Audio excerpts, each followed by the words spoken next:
అందరికీ నమస్కారం అండి. ఆంధ్రప్రదేశ్ స్కూల్స్ విద్యార్థులకు హాఫ్ డే స్కూల్స్కి సంబంధించి ఈసారి కాస్త ముందుగానే ప్రారంభం కాబోతున్నాయి. ఒంటిపూట బడులకు సంబంధించి ఇంపార్టెంట్ అప్డేట్ అయితే రావడం జరిగింది. ఈ వీడియోలో వీటన్నిటి గురించి పూర్తి వివరాలు అయితే తెలుసుకుందామండి. ముందుగా వీడియోని సపోర్ట్ చేసే వారందరూ కూడా వీడియోని ఒక లైక్ చేసి మీ తోటి ఉద్యోగ మిత్రులకు వీడియోని అయితే షేర్ చేయండి.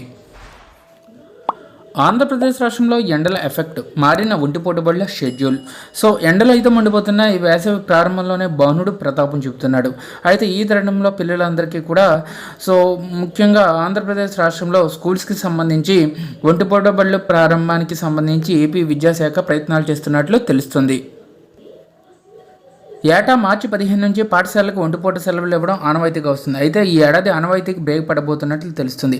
ఎండల దృష్ట్యా తల్లిదండ్రులతో పాటు ఉపాధ్యాయుల నుంచి వస్తున్న విన్నపాల మేరకు ముందుగానే ఒంటిపూట సెలవులు ఇచ్చేందుకు విద్యాశాఖ కసరత్తు చేస్తుంది. ఫిబ్రవరి మొదటి వారం నుంచే కూడా ఎండలు మండుతూ వచ్చాయి. ఈ ఉదయం దాటితే బయటకు వెళ్లాలంటే జనం భయపడుతున్నారు. తెలంగాణతో పోల్చితే ఏపీలోని చాలా జిల్లాల్లో ఉష్ణోగ్రత తీవ్రత ఎక్కువగా ఉంటుంది.